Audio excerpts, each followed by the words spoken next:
आज हम लोग बात करेंगे सबसिस्टेंस फार्मिंग के सेकेंड टाइप के बारे में, जिसका नाम है प्रिमिटिव सबसिस्टेंस फार्मिंग। चलिए, यहाँ पे थोड़ा बहुत आपको कन्फ्यूजन हो सकता है, तो हम एक बार दोबारा आपको क्लियर कर देते हैं कि सबसे पहली बात तो हमने फार्मिंग को दो अलग अलग हिस्से में बांटा, सबसिस्टेंस फार्मिंग और कमर्शियल फार्मिंग। तो सबसिस्टेंस फार्मिंग भी हमारा कितने प्रकार के, दो प्रकार के, इंटेंसिव सबसिस्टेंस फार्मिंग और प्रिमिटिव सबसिस्टेंस फार्मिंग, जिसमें से हम लोगों ने पूरी तरीके से इंटेंसिव सबसिस्टेंस फार्मिंग के बारे में जान चुका है ना। अब हमारा इसका सेकंड टाइप शुरू होता है प्रिमिटिव सबसिस्टेंस फार्मिंग, ठीक है। और ये हमारा प्रिमिटिव भी जो है अलग अलग प्रकार के हैं, इसके बारे में बात कर लेते हैं। देखिए, primitive subsistence farming includes shifting cultivation and nomadic herding. यानी कि प्रिमिटिव सबसिस्टेंस फार्मिंग भी दो प्रकार के हैं। देखिए कितना ज़्यादा डिवीजन इसमें किया गया है ना। तो इसमें कंफ्यूज बिल्कुल भी नहीं होना है, हर एक चीज़ों को आप यहाँ पे समझते हुए चलिए। तो प्रिमिटिव सबसिस्टेंस फार्मिंग में आपका दो चीज़ इंक्लूड किया हुआ है, पहला है शिफ्टिंग कल्टीवेशन और दूसरा है नोमैडिक हर्डिंग। इन दोनों के बारे में एक एक करके जान लेते हैं। उसके बाद फिर हमारा आएगा फार्मिंग का सेकेंड टाइप, यानी कि कमर्शियल फार्मिंग, ठीक है। चलो, क्या है शिफ्टिंग कल्टीवेशन में? देखिए, shifting cultivation is practised in the thickly forested areas of Amazon basin, tropical Africa, parts of south east Asia and north east Asia. यानी कि ये कुछ ऐसे जगह हैं जहाँ पे कि सबसे ज़्यादा शिफ्टिंग कल्टीवेशन को परफॉर्म किया जाता है। और ये ज़्यादातर जो एरिया हमने यहाँ पे जिक्र किया है ना, ये ज़्यादातर कैसे है, फॉरेस्टेड एरिया है, यानी कि जंगल यहाँ पे सबसे ज़्यादा है।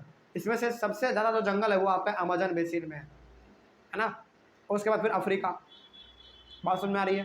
तो बेसिकली शिफ्टिंग कल्टीवेशन जो है ये कहाँ पे परफॉर्म किया जाता है, जहाँ पे कि जंगल वाला एरिया ज़्यादा होता है। और जंगल वाला एरिया का यदि हम लोग बात करें तो आपका अमेजन बेसिन हो गया, ट्रॉपिकल अफ्रीका हो गया, और साउथ ईस्ट का कुछ पार्ट हो गया, और उसके बाद फिर नॉर्थ ईस्ट इंडिया का भी हमारा यहाँ पे है। अच्छा, यहाँ पे ना थोड़ा बहुत हम लोग बात कर लेते हैं नॉर्थ ईस्ट इंडिया का। नॉर्थ ईस्ट इंडिया में हमारा कौन कौन सा जगह आएगा बताइए तो जरा। नॉर्थ ईस्ट वाले जगह में हमारे आ जाएंगे, जैसे उत्तराखंड आ जाएगा। उत्तराखंड के बाद थोड़ा बहुत इसका हिस्सा जो है उत्तर प्रदेश का आ जाएगा। उत्तर प्रदेश के साथ ही साथ आपका इसमें थोड़ा बहुत हिस्सा बिहार का भी आ जाएगा, पूरा नहीं थोड़ा बहुत आ जाएगा।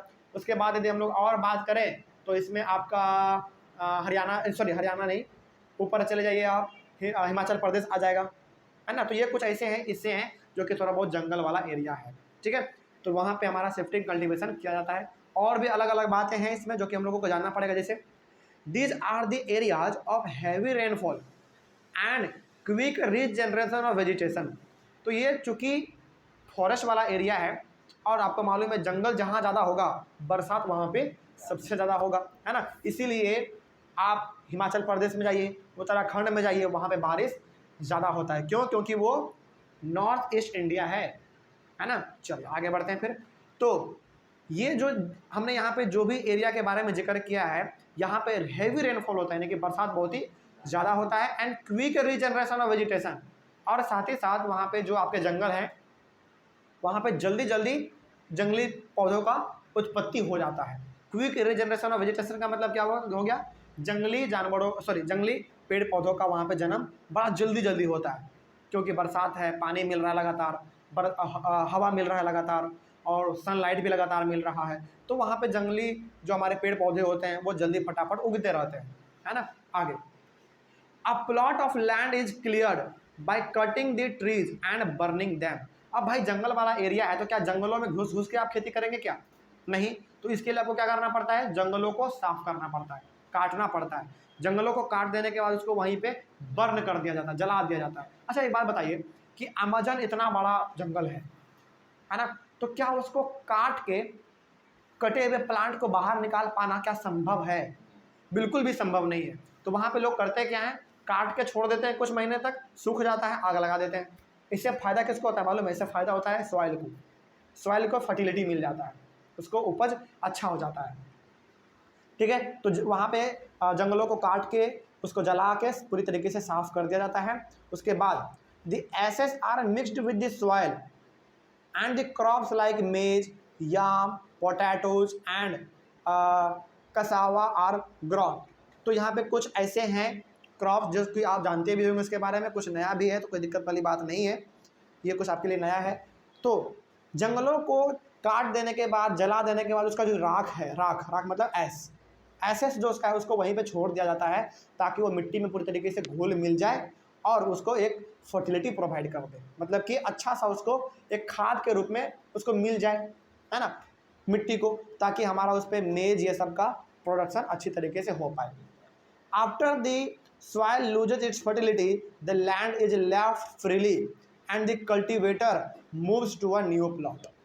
तो उसके ऊपर लगातार खेती किया जाता है, लेकिन खेती करने के बाद लगातार खेती करने के बाद उस मिट्टी का जो फर्टिलिटी है वो धीरे धीरे खत्म होने लगता है, और जब ऐसा होने लगता है तो फिर उस ज़मीन को खाली छोड़ दिया जाता है और वहाँ के लोग दूसरे जगह पे जाके शिफ्ट हो जाते हैं, क्योंकि क्या उन लोगों का वहाँ पे रहना और संभव है? नहीं है, क्योंकि मिट्टी का फर्टिलिटी ही खत्म हो गया है, तो खेती बाड़ी कहाँ पे हो पाएगा भाई? खेती नहीं हो पाएगा। इसके लिए वो लोग शिफ्ट कर जाते हैं एक जगह से दूसरे जगह तक। उसके बाद shifting cultivation is also known as slash and burn agriculture. Slash and burn agriculture shifting cultivation को क्यों कहते हैं? क्योंकि बेसिकली इसमें जंगलों को काट के जला दिया जाता है और उसके ऊपर खेती किया जाता है। उसके बाद खेती करने के बाद जैसे जैसे मिट्टी उसका फर्टिलिटी लूज होने लगता है वो जगह को छोड़ देते हैं, इसीलिए इसको स्लैश एंड बर्न एग्रीकल्चर भी कहा जाता है। तो ये हो गया हमारा शिफ्टिंग कल्टीवेशन। किसका टाइप था? प्रिमिटिव सब्सिस्टेंस फार्मिंग का। प्रिमिटिव सब्सिस्टेंस फार्मिंग किसका टाइप है? सब्सिस्टेंस फार्मिंग का, ठीक है, तो कंफ्यूज बिल्कुल भी नहीं होना है। उसके बाद प्रिमिटिव सब्सिस्टेंस फार्मिंग का सेकंड टाइप है हमारा नोमैडिक हर्डिंग। इसके बारे में जान लेते हैं। देखिए, nomadic herding is practised in the semi arid and arid regions of Sahara, central Asia and some parts of India like Rajasthan and Jammu and Kashmir. देखिए, बेसिकली नोमैडिक हर्डिंग का मतलब क्या होता है? नोमैडिक हर्डिंग का मतलब क्या? यहाँ पे कुछ फसल का उगाना क्या? नहीं, नोमैडिक हर्डिंग में बेसिकली ना जानवर को पालना होता है, एक प्रकार के जानवर को पालना, उसी को हम लोग कहते हैं नोमैडिक हर्डिंग। और ये सबसे ज़्यादा कहाँ पे होता है? सेमी अरिड और अरिड रीजन, मतलब कि जो कि थोड़ा बहुत मेन सिटी से अलग है। मेन सिटी से अलग है मतलब ये हो गया कि थोड़ा बहुत सिटी से उसका दूरी ज़्यादा है। एग्जाम्पल आप अभी आपको देंगे, समझ में आ जाएगा। जैसे राजस्थान क्या है पूरी तरीके से? क्या राजस्थान उतना, मतलब कि हालांकि राजस्थान तो बहुत डेवलप स्टेट है, ऐसा बात नहीं है भारत का, लेकिन राजस्थान में अधिकतर हिस्सा जो है ना बालू वाला है, और बालू वाले एरिया में आप देखेंगे कि वहाँ के लोग ज़्यादातर किस प्रकार के जानवरों को पालते हैं? ऊँट को। तो एक प्रकार के जानवर को पालना, वो भी बड़े लेवल पे, यही हमारा कहलाता है नोमैडिक हर्डिंग। और एक प्रकार के जानवर को वो भी बड़े लेवल पे पालना, क्या ये शहर में पॉसिबल है?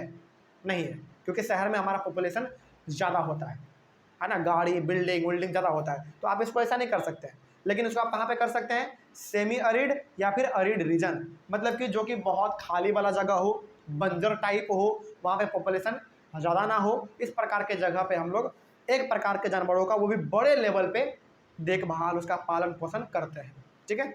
जैसे हमारे भारत का एग्जाम्पल ले तो राजस्थान हो गया, जम्मू एंड कश्मीर हो गया। जम्मू एंड कश्मीर में वो भी, हालांकि जम्मू एंड कश्मीर बहुत अच्छा जगह है, लेकिन वहाँ का पॉपुलेशन भी बहुत कम है, क्योंकि पूरा का पूरा पहाड़ी इलाका है, ठंडा इलाका है, तो जनसंख्या वहाँ का कम है। और जम्मू कश्मीर में ना सबसे ज़्यादा यदि किसी जानवर को आपको देखने को मिलेगा तो बकरी मिलेगा, फिर से बकरी के साथ आपका ऊँट मिलेगा, ऊँट के साथ आपका भेड़िया मिलेगा, भेड़िया तो सबसे ज़्यादा मिलेगा, सबसे ज़्यादा भेड़िया मिलेगा। तो एक प्रकार के जानवर को पालना, वो भी बहुत बड़े लेवल पे, यही हमारा कहलाता है नोमैडिक हर्डिंग, ठीक है। और नोमैडिक हर्डिंग यानी कि जानवरों को पालना, ये कहाँ पे हो पाएगा? जो कि थोड़ा बहुत खाली जगह है, बंजर टाइप का है, या फिर वहाँ पे पॉपुलेशन बहुत ही कम है, ऐसे वाले जगहों पे हमारा होता है। आगे, in nomadic herding herders move from place to place with their animals for fodder and water. तो जो हर्डर होते हैं, हर्डर मतलब जो उस जानवर को चराना, उसका देखभाल करना, वो क्या करते हैं? अपने जानवरों को लेके एक जगह से दूसरी जगह तक घूमते घूमते रहते हैं, यानी कि अपने जानवरों को चराते रहते हैं। क्यों? ताकि उनके जानवरों को भोजन मिल जाए और पानी मिल जाए। यानी कि आप इसको आम भाषा में कह सकते हैं कि जानवरों को चराना। चराना मतलब अलग अलग जगह लेके उसको लेके जाना, है ना, हरियाली वाले जगह पे, ताकि उसको भोजन मिल सके, पानी मिल सके। तो जो हर्डर होते हैं वो अपने जानवरों को लेके एक जगह से दूसरी जगह लगातार मूव करते रहते हैं, ठीक है। In nomadic herding sheep, camel, yak and goats are most commonly reared. तो नोमैडिक हर्डिंग में यदि आप अधिकतर देखेंगे तो किस प्रकार के जानवरों को ज़्यादा पाला जाता है? भेड़िया को, ऊँट को, याक क्या होता है, ये भी एक प्रकार का जानवर है जिससे कि आपको ऊल मिलता है, ठीक है। और उसके साथ ही साथ आपका गौट यानी कि बकरी।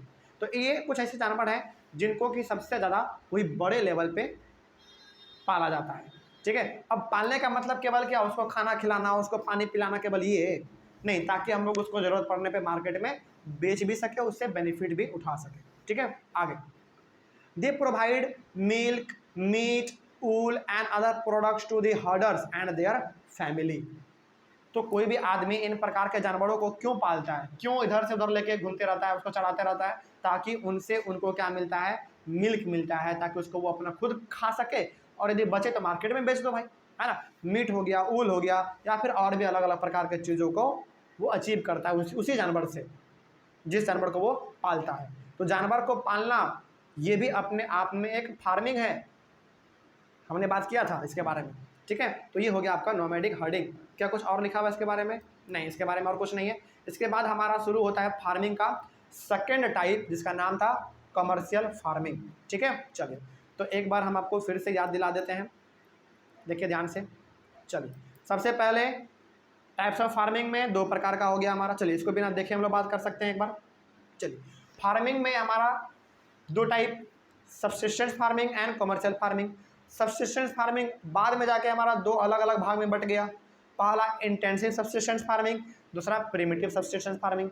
फिर प्रिमिटिव सब्सिस्टेंस फार्मिंग भी हमारा दो अलग अलग कैटेगरी में बट गया। पहला हो गया आपका शिफ्टिंग कल्टीवेशन, दूसरा हो गया नोमैडिक हर्डिंग। ये तो पूरा हम लोगों ने बात कर लिया। चलिए, उसके बाद हमारा फार्मिंग का सेकेंड टाइप शुरू होता है, जिसका नाम है कमर्शियल फार्मिंग, ठीक है। इसको हम लोग शुरू करेंगे अपने अगले वाले क्लास से। Thank you very much.